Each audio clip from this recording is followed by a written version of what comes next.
This is Beautiful Church, a podcast where we hear about how God is putting hope and courage into his church in a time when it feels like everything else is falling apart.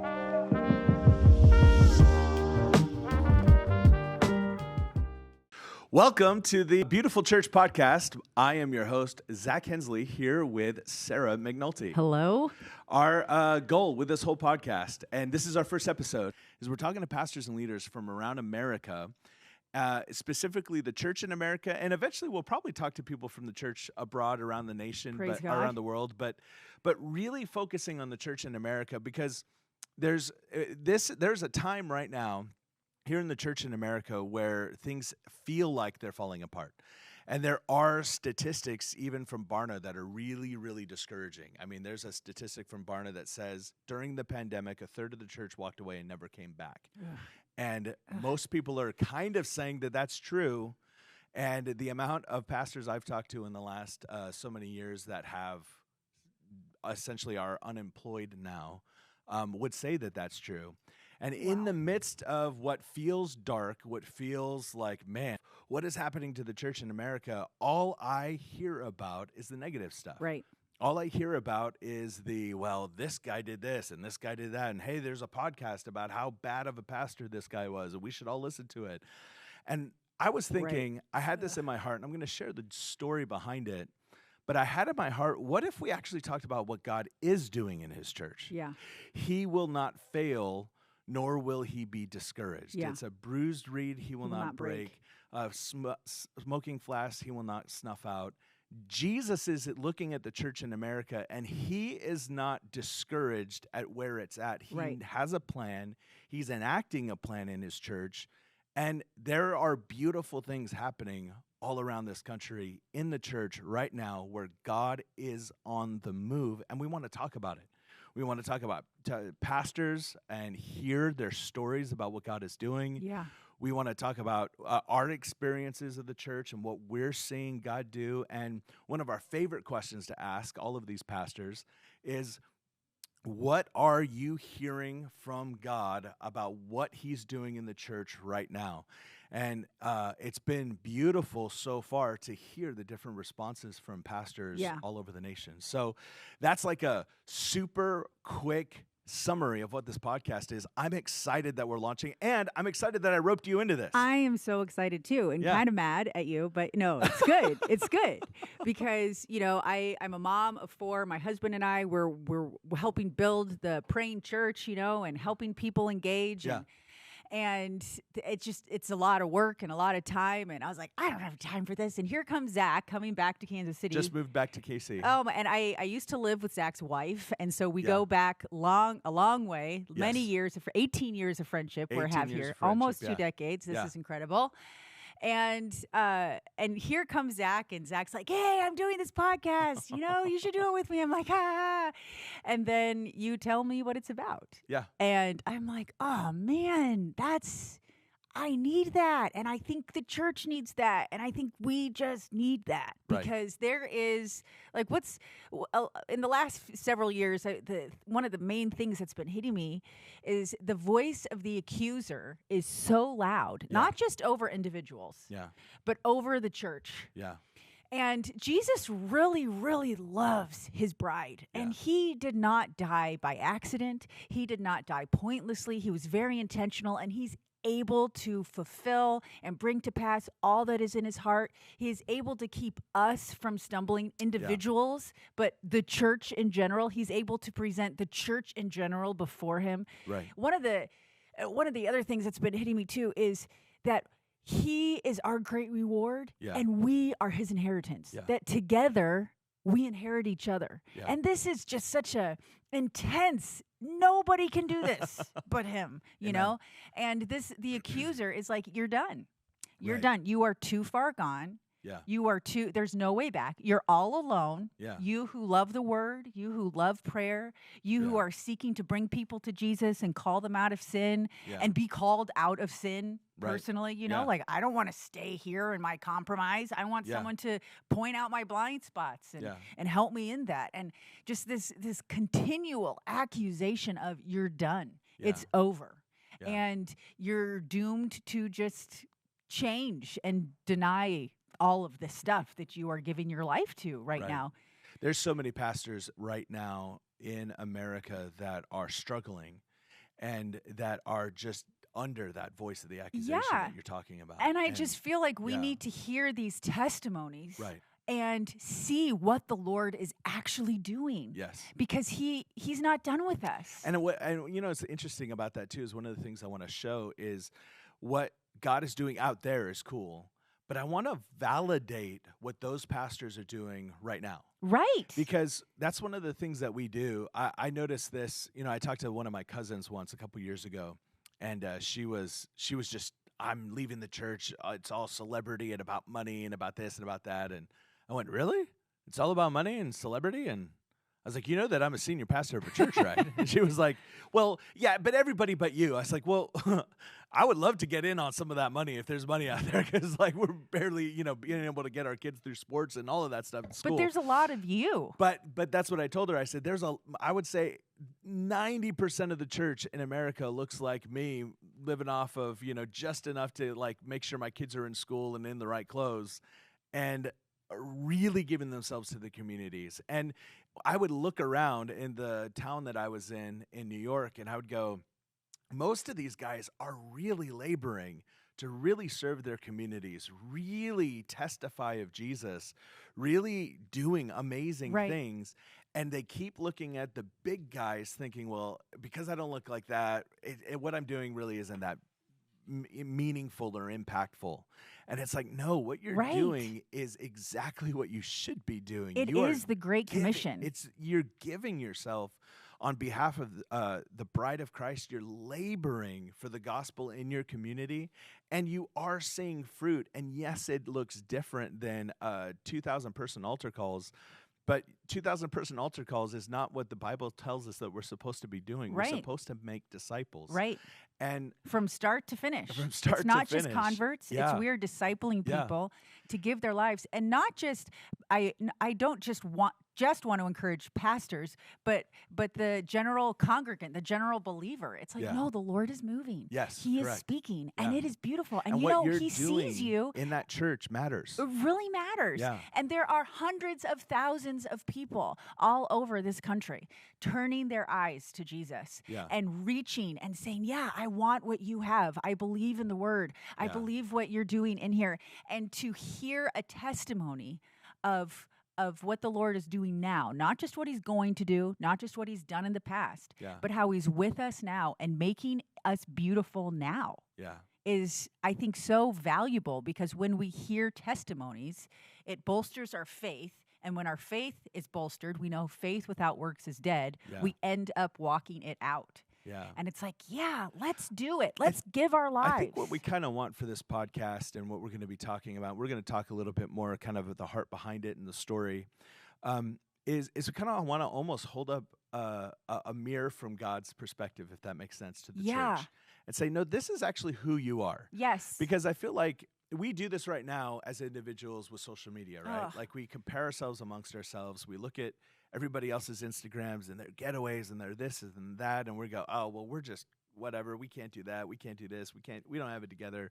But if we actually just looked at who we actually are and saw how we're loving our kids and see how we're pouring into our families, we'd go, oh, wait, that's who I am. Or that's what God sees when He sees me. Like, oh, you see this, God? You don't see that? I always thought you saw that, but you actually see who I really am. And we kind of want in this podcast, look at the church, and we're going to talk to mega church pastors. We're going to talk to rural church pastors. We're going to talk to small churches, big churches, mid-sized churches. We want to hear the story of what God is doing and hold up this reflection from heaven and say, this is the church in America. This is the story of what God is doing right now.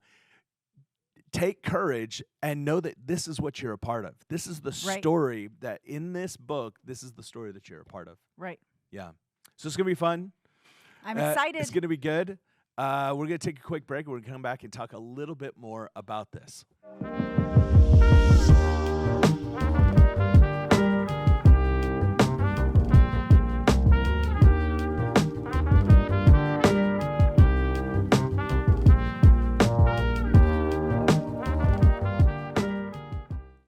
Okay, Zack, you drew me into this Yes. podcast Yes. because of your vision of displaying the beauty of the church. Yes. Could you talk to us about what led you to this point? Yeah. Like, you were a pastor up in New York for 8 years. For 8 years. And then you were a pastor in California for 2 years. Yeah. Talk to me about that and what led you to this. Tell us why that church is beautiful. Oh, wow. That's a lot, actually. So I'll give a brief overview and kind of where I landed in terms of what I really was wanting to see God do in New York, and then what I was wanting to see God do at the church we were part of in California. When I was here at the International House of Prayer for almost 11 years, and I really was getting this burden to just want to go deep with the people and just really learn discipleship, learn how to do all the stuff that you do as a pastor of a church. And so we took over this church in the Rochester, New York area called New Hope Fellowship, still going strong under Pastor Ryan Interdicola. And my wife and I just visited and love what they're doing there, love the team awesome. there. And it is really genuinely is a beautiful church. And so while we were there, I would say being here at IHOP and traveling with guys like Lou Engle and different conference ministry stuff that we did, I was directing this thing called Elijah Revolution with that crew. And we would get to go into these cities and see all of these different things about what was going on in the church around America. And I thought, okay, everything that you do when you start a church or when you take over a church is what's that thing that's burning in me that I need to implement here, Yeah. And the thing that was burning in me was I wanted to help the church fall in love with Jesus again. And I was watching this documentary, and it's on Netflix. It's a chef documentary. I love watching chef shows. Nice. And how they do all that kind of stuff. And so there was a chef. He has one of the most famous restaurants in the whole world. It's a 3 Michelin star restaurant. And I can't remember how to pronounce his name, so I'm not going to try to butcher it right now. Great. But in the show, he describes his restaurant for a second. And they go, so talk to us about why do you charge $30 for 6 tortellini in a plate? What's the point of that? And he goes, here's why. Because Modena, Italy was like the center of where most Italian food that we know came from. And he goes, he went off to chef school in New York City, had restaurants in New York, and came back to his hometown. And he was watching people just consume food. He said they would start shoveling like 15 tortellini into their mouths at once, and they were just consuming food. He's like, Modena forgot how to love food. He's like, so I want to prepare just one dish to where they get to taste just 6 tortellini, but they're the best tortellini they've ever had in their entire life.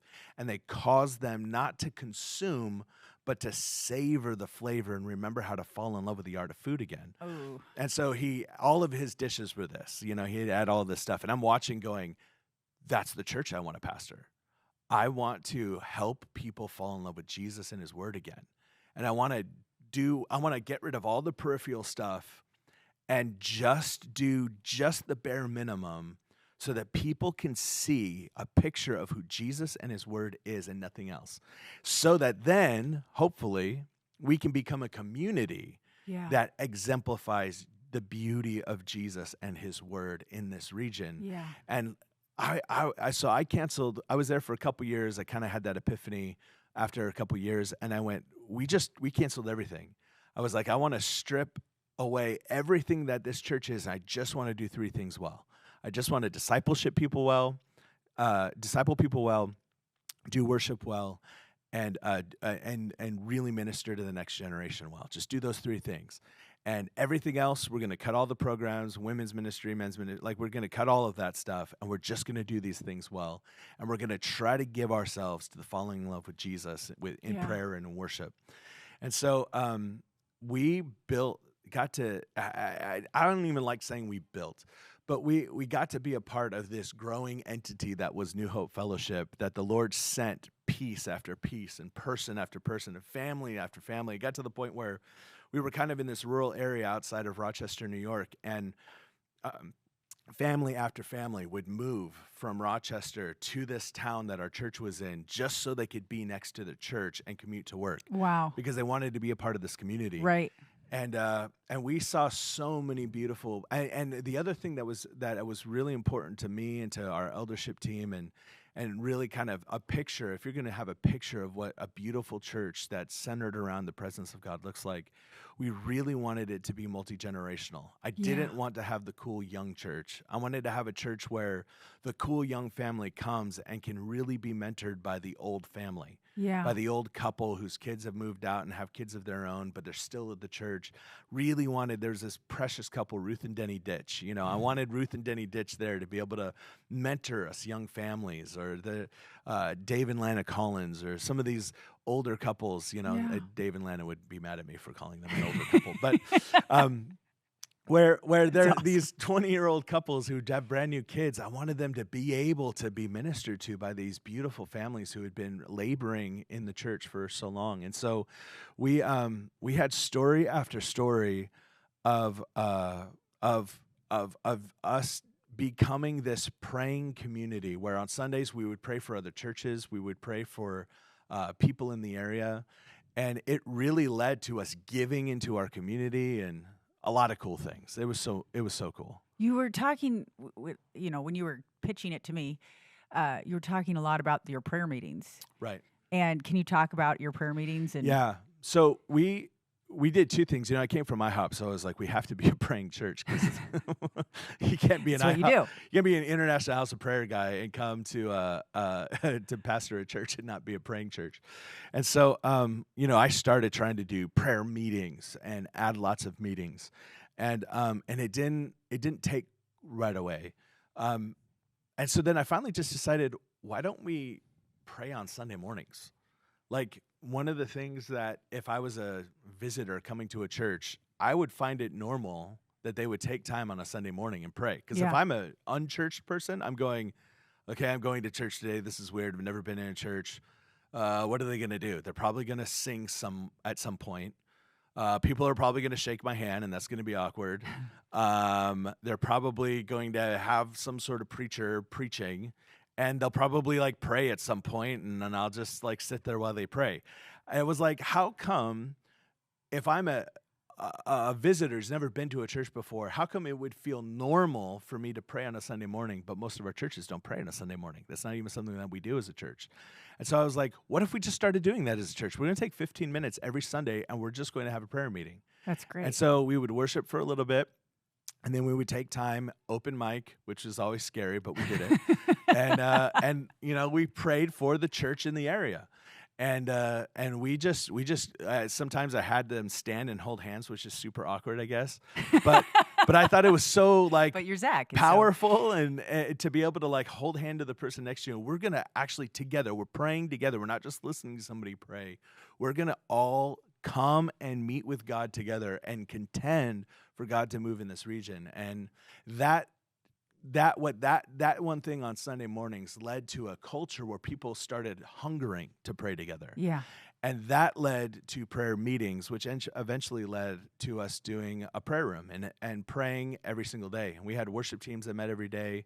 And we probably had like 9 different worship leaders. And so we were able to have all these different teams every single day. We had a prayer room where you could come and we would be there as a church praying. And as a staff, not just a staff, congregants, I made it a requirement. If you're a member of New Hope Fellowship, you have to pick one prayer meeting a month. So it's not a huge commitment. No.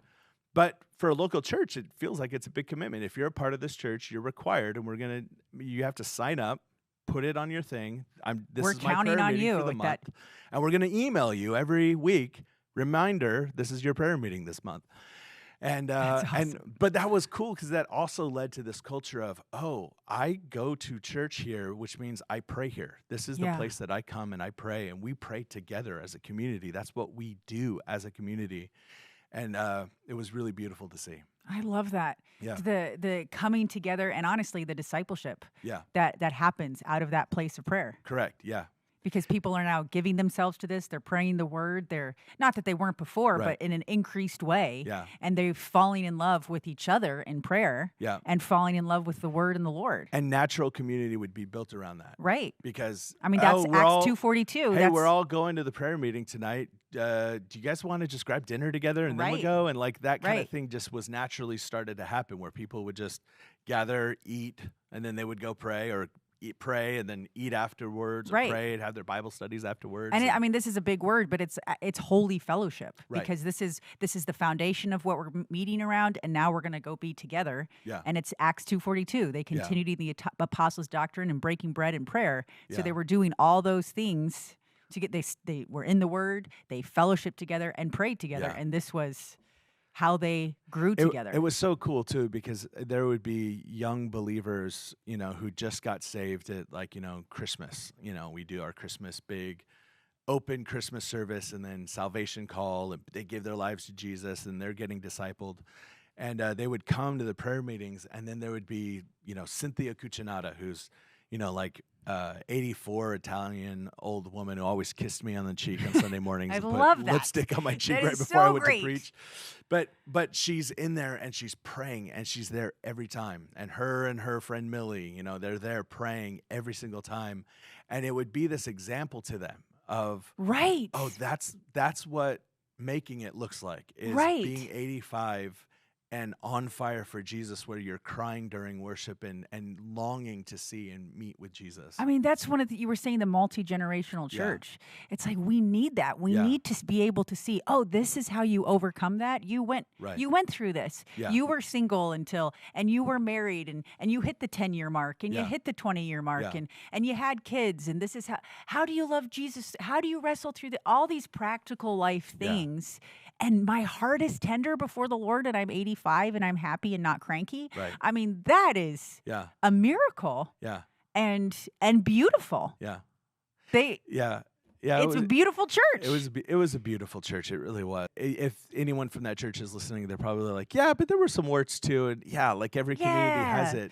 But the thing that has blessed me is, and we could talk about the transition here or some other time, but we transitioned out of being the senior pastors of that church to move to take this teaching pastor role in California. And Carrie and I went back about a month or two ago, and we got to see all of those faces. And the thing that moved our hearts was that everyone was still there with the same passion, crying out for Jesus. And there was this beautiful camaraderie. And I'll say this, my church kind of went through a split during COVID.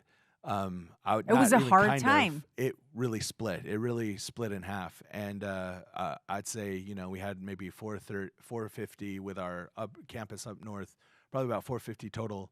And probably half the church left. And just mostly over disagreements about masks and, all the stuff that everybody disagreed about. And this is a sign to me that building a community around prayer is so important, and a community around the presence of Jesus and the beauty of Jesus is so important, because this happened, is the ones that were angry, cussing me out, saying mean things, just all kinds of stuff. Almost all of them came to the reunion, and all of them came tearfully in the middle of worship without me even knowing. I stood at the back of the meeting and said, Zack, please forgive me for how we left things. And I went, nobody does that, though. You never hear of church splits where, like, the guy that left angry comes back and goes, hey, I was wrong. Forgive me. It was a weird time, and I love you. I love this church. I love these people still. It's like that rarely happens. Right. But that's what happened. That was the story. Yeah. And so it just... that's beautiful. Like, forgiveness and repentance, that's what... It's not about having every I dotted and every T crossed. I had to think through that for a second. Right. It's not about it's not about doing it perfectly. Right. It's about doing it together. Yeah. Owning our stuff. Yeah. And suffering long with people through it with a tender heart. Yeah. Like, that's where we become like Jesus. He suffers long with us. That's right. And we're not drawing conclusions based on this You're thing. going to have all kinds of crazy stuff that happens, but where your heart is found, it's Psalm 1 in some ways. Like, your heart is your tree is planted in those streams. Yeah. And so when the hardship comes and when the riff and the tearing comes, it gets healed because we're becoming like Jesus. Right. And when we stay in that conversation around prayer, around the word, and we're doing that and we're forcing ourselves, well, I signed up this month to come. I have to go. And Susie over there is driving me crazy, but I have to go. I got the email 4 times from Zack. This is bothersome. Not that anyone would ever feel like that. But I got to go. And then in the place of prayer, the Holy Spirit really moves. Yeah. And he is powerful. And it's honestly, it's this unimaginable thing that in the world that we live in, that he's still holding the banner of forgiveness and long suffering and believing all things and hoping all things. Yeah. And that transforms people. Yeah. And I love seeing that in the local church. Yeah. Well, let's take a quick break because I want to talk about the next leg of the story where we talk about how the idea for Beautiful Church Podcast was born. Great. Hopefully people love intro stories because that's what this one is. We'll see you in just a second.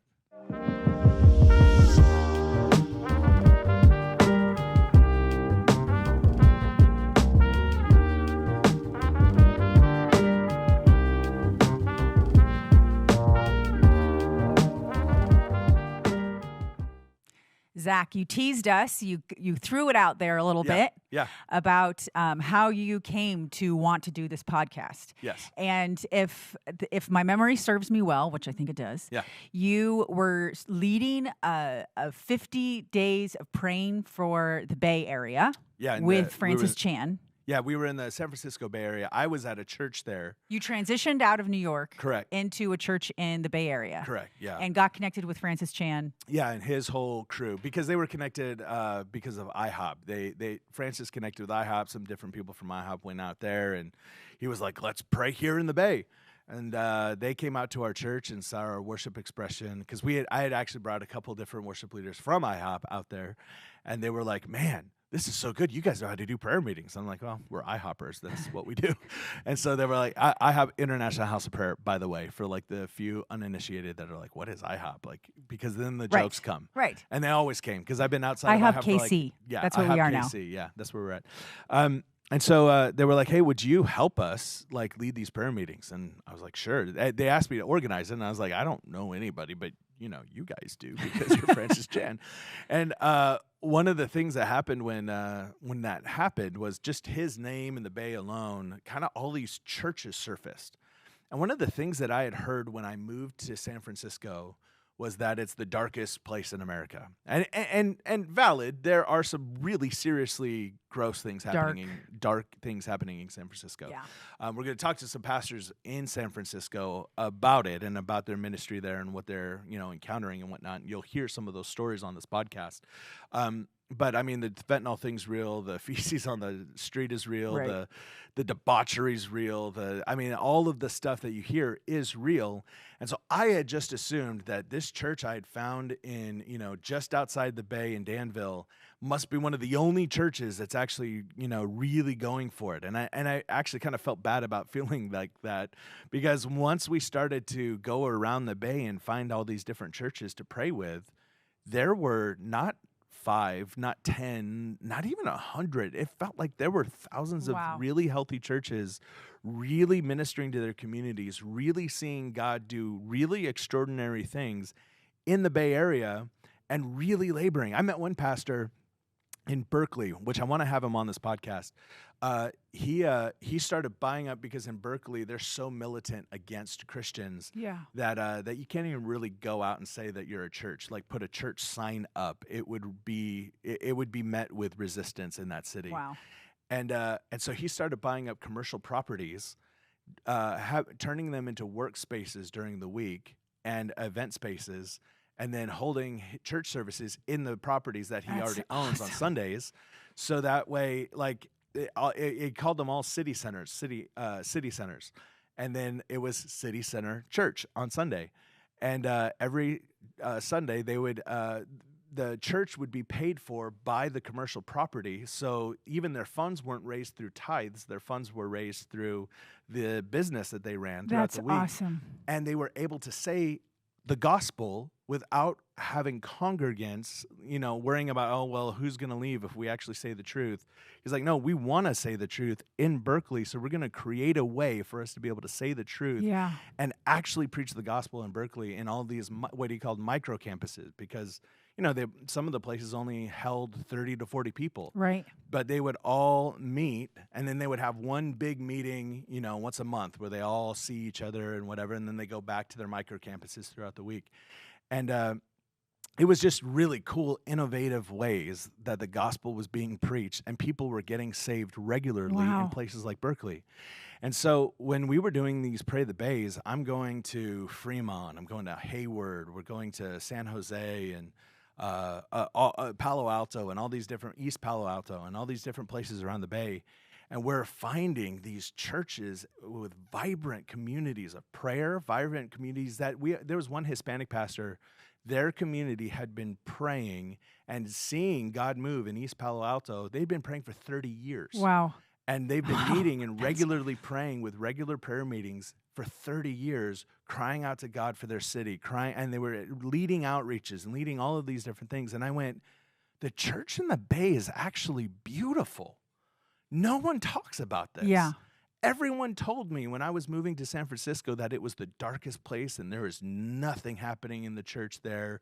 There is no church in San Francisco. There's no church in the Bay. And I went, that's an patent lie. And actually, not even just a patent lie, it made me almost frustrated and angry, because I went, we have agreed with the voice of the accuser about the church in the Bay. And I went, that is not the church in the Bay. I pray that there is a continued move where the church grows in the Bay, right? Where it starts to change and influence and change the culture and all of those things. We want all of those things. So there's work to do. Yeah. But the church in the Bay, the faithful in that region have been faithful. Yeah.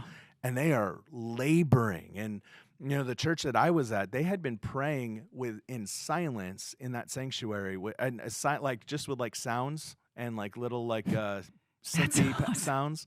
That's amazing. For 10 years every day, just sitting in there in silence with synthy sounds praying. And they had been doing that faithfully. The pastor that I had worked for had been doing that faithfully for 10 years, just crying out to God for a move in his church and in his city. And the stories there need to be told. Yeah. And then I thought, how much more then are the stories in Chicago, in New York City, in rural towns all across this country? There are probably beautiful churches like the one I pastored, the one that I want to hear at some point, the church that you grew up in, and the churches that we know all around here, and hold up that reflector from heaven and say, this is what the church in America looks like. Yeah. And so that was kind of really the idea. I had just had the phrase beautiful church in my head. And a friend of mine, I was kind of asking, brainstorming with, and he goes, why don't you just call your podcast Beautiful Church? And I went, that's it. Brilliant. That's exactly what we should do. We should call it is. Beautiful Church, because that's what we're talking about, is God's church is beautiful, and he's doing some amazing things. And it probably feels like you're talking about the 10 years of praying with the synth sounds. Yeah. It probably feels like, is anything happening? Is anything moving? Is Right. anything, you feel the alone, that voice of the accuser that you were talking about. Yeah. You feel that, and it's like, no. Listen, this is beautiful. Right. He is worthy. First of all, he is worthy of just that, of us sitting there and adoring him. Right. But it is actually moving things and is actually doing things, and Right. faithfulness is so powerful. Right. It's one of the most powerful actions we can do, is Right. just to stay. Yeah. And disclaimer, we don't want this podcast to be, and we're still in the intro of this podcast. Isn't that cool? You're still listening to the intro episode of this podcast Love and what that. it is about. I like one of my phrases my team used to roll their eyes at because I said it so often, but it's my number one leadership principle, is to be unclear is to be unkind. And so That's true. That's a good one. I want clarity. And so when we're starting off this podcast, let's be clear about what it is. And one of the things I want to say is that this also is not a fluff piece for the church in America Right. either. Right. We're not saying that there aren't real issues happening in the church. I mean, that statistic I shared from Barna at the beginning of this, that's a real statistic. Like, we're kind of in the middle of the American apostasy. Like, we genuinely are. Right. The church really has fallen away. There are real big leaders that have really actually fallen in the last 2 years. Yeah. Big church movements that have completely crumbled. And a lot of them because of their own sin and because of their own failure. And that's real. Right. And so this isn't a, hey, let's put on rose-colored glasses and pretend that everything's okay. It's, yes, in the midst of any failure, right? In the midst of any discouragement, it's kind of like when you parent your kids, you know, you see all of your kids' mistakes and you see all of the whatevers. But what if you called forth the beauty of who they are, and be a voice of encouragement, rather than a voice of accusation? Well, you always hear about that snowflake thing of like when you speak negatively or you speak positively, it actually grows, it actually develops differently. The design is different. Yeah. And so the beautiful speaking creates a beautiful picture. Correct. Yeah. And I want the church to continue to grow in beauty. Right. Yeah, and we want the church to grow in beauty because of its warts and failures. Because because the church is in desperate need of growth right now. It's in desperate need of beautification. I mean, it is in desperate need of knowing who it is and standing up right now. And we need to put courage into the church right now is the only solution I can see, rather than have podcasts that talk about its detriments and how it's falling apart. Right. Because we've had those. Right. And there's churches, there's podcasts out there that are talking about, you know, the church and how these leaders are failing and how they did this. And everyone goes, oh, this is a good cautionary tale for me to go and, you know, find out about. I don't want to look for a leader that does that, or I don't want a leader that does this, or I don't want a leader that says that. And when in actuality, and this is kind of a crass term, but in actuality, it's failure porn. We're just in love with hearing the stories of how the church is failing. And I'm over it. I think the Lord is over it. I think he's looking at his church and going, yeah, but you're beautiful. And if you would get up and speak life, watch what happens. And I want to hear the testimony of Jesus over the church. Yes. I want to hear what he's saying. His opinion and his thought. Yeah. Right. And even, I'm so excited for this podcast to hear that, you know, not just from my own little perspective of the people that I interact with on a regular basis, but a bigger perspective. Yeah. And in this country, I mean, you said ultimately, you know, we'll eventually talk to others, but in this country, in the United States of America, to hear what the Lord is saying, the testimony of who we are before him and what he calls beautiful. Yeah. And to put courage, because I think that's what puts courage in people's hearts, is the testimony of Jesus. Yeah. So this is the Beautiful Church podcast, and we're excited. This is our first episode. And I also have to say we have a beautiful little crew that's agreed to help us with this. Yes. So thank you, beautiful crew that's been here. Is that what we call them? The beautiful crew. The beautiful crew. Yeah, no. Just beautiful crew. Not the. No. It's not beautiful the crew. Beautiful podcast. It's Beautiful Podcast. Right. And this is Beautiful Crew. It's important to differentiate. When we get our merch, it'll say Beautiful Podcast, and then it'll say Beautiful Crew. We could make like those crew shirts, the black ones that says Beautiful Crew on the back. Yeah, I like that. Let's do it. So thank you for tuning in. Like, subscribe, share, all that stuff that you're supposed to do that they say, you know what to do. You know all that stuff. My kids watch those YouTube videos sometimes, and they're like, they get really like funny with it. They're like, slap that notification bell and blah, blah, blah. And you're like, okay, I don't ever want to hear that again. You know how to like, subscribe, and share things. It's what we do. Like, subscribe, and share, because it helps us, helps get the word out, and we hope you love this. Yeah. Because we're loving doing it. So we'll talk to you soon.